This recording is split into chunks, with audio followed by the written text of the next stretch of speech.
అస్సలు అభ్యంతరం లేదు. సినిమా అంతే, అది సారు అంత కష్టపడి తీశారంటే మేము ఆయన కోసం ఎప్పుడు హ్యాట్స్ ఆఫ్. అంతే. స్టోరీ రాజుల గారు ఉందండి, ఏం చెప్తాం. అప్పుడుది ఎలా ఉందని మనం చెప్పలేము, ఎందుకంటే అది రియల్ స్టోరీ. దాన్ని తీసుకోవాలి, ఎలా ఉన్నా బాగున్నా బాగోపోయినా అది రియాలిటీ. చూడాలి, ఆనందించాలి, అభినందించాలి, అంతే. అంత మించి ఇంకేమీ లేదు. చింపేయడమే. ఈరోజు రాత్రి సెలబ్రేషన్ స్టార్ట్. ఎవడు ఆపుతాడు మనల్ని ఎవడు రాపేది. అంతేక ఇచ్చి పడేస్తాం రాత్రి. రచ్చే తగ్గేదేలే. కళ్యాణ్ బాబు కల్టీ చూపిస్తాం. హైదరాబాద్లో మా నైజాం అన్న కల్టీ చూపిస్తా ఉన్నాడు. అలానే రోడ్ల మీద పండ పెట్టేస్తాం, ఒక్కొక్కరిని ఇచ్చి పడేస్తాం. బాగుంటుంది అన్న, బాగుంటుంది. అదే చెప్పాడు, రాజుల కాలం లాంటిది, మనం ఎలా ఉన్నా తీసుకోవాలి. కళ్యాణ్ బాబు కల్టీ చూపిస్తాం, బాగుంటుంది. ఆల్రెడీ ఫస్ట్ టైం టీజర్ చూసినప్పుడు అందరికీ హైప్ వచ్చేసింది. ట్రైలర్ రిలీజ్ చేశాక హైప్ తగ్గుతుందేమో అనుకున్నారు. ట్రైలర్లు ఇచ్చిన బ్యాంక్స్ ఒక్కొక్కరికి ఇంకా ఫ్యూజ్లు ఆల్రెడీ టీజర్కి ఎగిరిపోయినాయి. ఇది చూసి ఇంకా అందరికీ హైప్ ఇంకా వచ్చేసింది. చూడు, అందరూ ఒక సునామీని చూడడానికి అందరూ రెడీ అవుతున్నారు ఒక్కొక్కరు. హీరోయిన్తో లవ్ స్టోరీ అంటారా? కొత్త హీరోయిన్ అంటే తెలిసిన హీరోయినే, కానీ పవన్ కళ్యాణ్ అంత పెద్ద హీరోతో ఇప్పుడు కొత్త హీరోయిన్ అంటే కొంచెం ఆలోచించాలి. బట్ పవన్ కళ్యాణ్ ఒక యాక్షన్ సీక్వెన్సెస్ అన్నీ అందరం ఇంకా ఒక రేంజ్లో ఆలోచిస్తున్నాం ఒక్కరు ఎలా ఉంటుందని. సినిమా సూపర్ హిట్ అండి, సూపర్ హిట్. అసలు నేను ఫస్ట్ ఫ్యాను.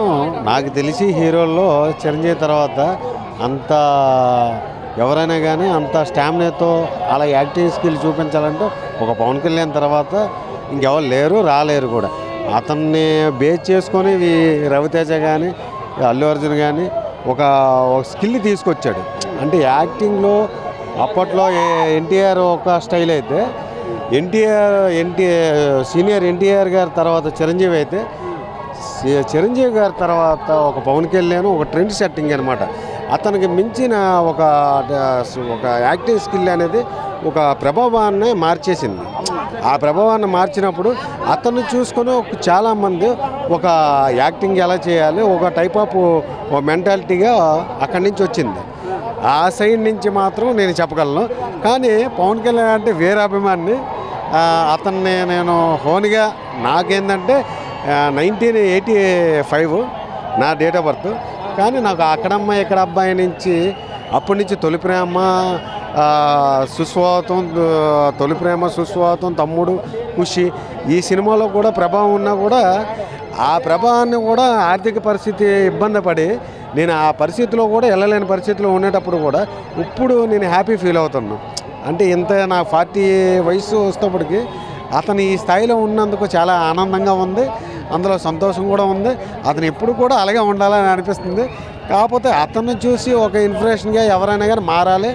దాని తర్వాత నేను కొంచెం హ్యాపీ ఫీల్ అవుతున్నా అంటే ఒక పవన్ కళ్యాణ్ అతని అభిమానం అయినందుకే హ్యాపీ ఫీల్ అవుతున్నా. అతను ఉంటే లైఫ్లో ఒక చిన్న పార్ట్ కూడా, అంటే ఏదైనా మిస్ అయ్యింది అని అంటే అతను లేకపోతే మిస్ అయిపోయింది అనే ప్రాబ్లం లేకుండా అతను ఉన్నంతకాలం హ్యాపీగా ఉండాలనేది నా కోరిక. దాంట్లో ఎస్పెషల్లీ నేను చెప్పాలని అనుకుంటే పవన్ కళ్యాణ్ మించిన నటుడు అంటే ఏదైనా కానీ ఒక ట్రెండ్ సెట్టింగ్ అనమాట. అంటే అతను ఒక మార్చేశాడు, ఒక స్టైల్నే మార్చాడు. ఇప్పుడు రవితేజ కానీ అల్లు అర్జున్ కానీ ఒక స్పైట్స్ కానీ ఏమైనా యాక్టింగ్ కానీ చేయాలంటే ఒక పవన్ కళ్యాణ్ వల్ల వచ్చింది. లేదంటే ఒక పవన్ కళ్యాణ్ లేకపోతే వీళ్ళు ఎవరికి తెలియదు ఆ యాక్టింగ్ ఏంటి, ఆ యాక్టింగ్ స్కిల్ ఏంటి. ఒక చిరంజీవిని చూసుకొని అందరూ మారారు, కానీ ఓ పవన్ కళ్యాణ్ చూసిన తర్వాత ఒక చిరంజీవి అంత స్థాయి వచ్చాడు. అతన్ని మించిన స్థాయిని పెంచుకున్నా అంటే ఆ తమ్ముడు పవన్ కళ్యాణ్ గారి వల్ల అది సాధ్యమైంది.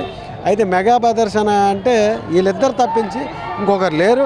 కాకపోతే డ్యాన్స్లో స్టార్టింగ్ అయితే చిరంజీవి గారు తీసుకొచ్చారు కాబట్టి ప్రభుదేవ అని ఎవరైనా కానీ ఒక డ్యాన్స్కి ఇన్స్పిరేషన్ అంటే చిరంజీవి ఎలాగైతారో అలాగే ఒక టైప్ ఆఫ్ మెంటాలిటీలో ఒక యాక్టింగ్ స్కిల్ చూపించాలంటే ఒక ట్రెండ్ సెట్టింగ్లో ఒక పవన్ కళ్యాణ్ చూపించాడు.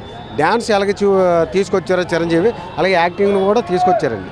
అందులో నాకు సంతోషం ఉంది. ఎప్పుడు కూడా ఎవరైనా రవితేజ అయినా కానీ అల్లు అర్జున్ అయినా కానీ ఎనీథింగ్ ఏ హీరో అయినా కానీ ఒక పవన్ కళ్యాణ్ చూసి అతని వల్ల ఇదంతా ఈ ప్రభావం వచ్చింది, అతని వల్ల ఇది కూడా మనకు సాధ్యమైంది అతని సినిమాలు చూసే కదా.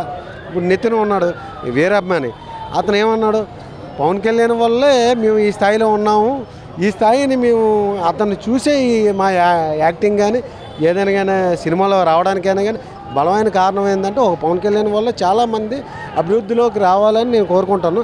అతని వల్ల మార్పు వచ్చిందని నేను అనుకుంటాను. అదే రాజకీయాల్లో కూడా అతను, నాది విజయనగరం అండి, విజయనగరం మా ఫ్రెండ్ దగ్గరికి వచ్చాను. కాకపోతే ఇక్కడ మా ఫ్రెండ్ దగ్గర అయిన తర్వాత ఇప్పుడు టికెట్ తీసుకున్నాం, లోపలికి వెళ్ళాలి. కాకపోతే మీరు అడిగారు కాబట్టి నా ఒపీనియన్ చెప్తున్నాను. అందులో పవన్ కళ్యాణ్ అంటే అతనికి మించిన ఆయన లేడండి. రాజకీయం అని ఏదైనా కానీ ఒక స్వార్థం, నిస్వార్థం అనమాట. అంటే స్వార్థంగా బతికిన వాడికి నిస్వార్థంగా ఎలా ఉండాలి, ఆశ కోరికలు చంపుకొని కూడా మనం ఒక సామాన్య మానవుడిని ఎలా నిలబెట్టాలి, ఏ స్థాయిలో చూడాలి, ఏ రకంగా ఉంటే బాగుంటుంది, సమాజంలో ఈ స్థాయిలో ఇలా మార్పు తీసుకురావాలి అనే ఒక దృక్పథంతో నడుస్తుండ్రు అతను పవన్ కళ్యాణ్ గారు. అలాంటి ఆయనకి నేను అభిమానం అయినందుకు నేను చాలా సంతోషంగా ఫీల్ అవుతున్నాను. అందులో నాకు నా అవయవాల్లో ఒక చిన్న పార్టీ ఏదైనా ఉండిపోయిందంటే ఒక పవన్ కళ్యాణ్ వల్లే నేను ఈరోజు ఎంత హ్యాపీగా, అంటే ఇన్ని కష్టాలైనా నష్టాలైనా సౌందర్యాన్ని ఈత్తాం, కానీ అతను ఉంటే ఏదైనా ఏదొచ్చో ఈజీ అయిపోద్ది కదా. ఏదైనా సౌందర్యమైనా ఏదొచ్చో ఏదైనా కానీ కష్టమైనా నష్టమైనా బతకొచ్చు చేయొచ్చా అనేది ఒక ఇంట్రెస్ట్ పెరిగిందండి పవన్ కళ్యాణ్ వల్ల. అదొకటి నేను చెప్పగలను, నా మనస్ఫూర్తిగా నిండు హృదయంతో నేను చెప్తున్నాను. అందులో ఇంకేం లేదండి. Okay, thank you.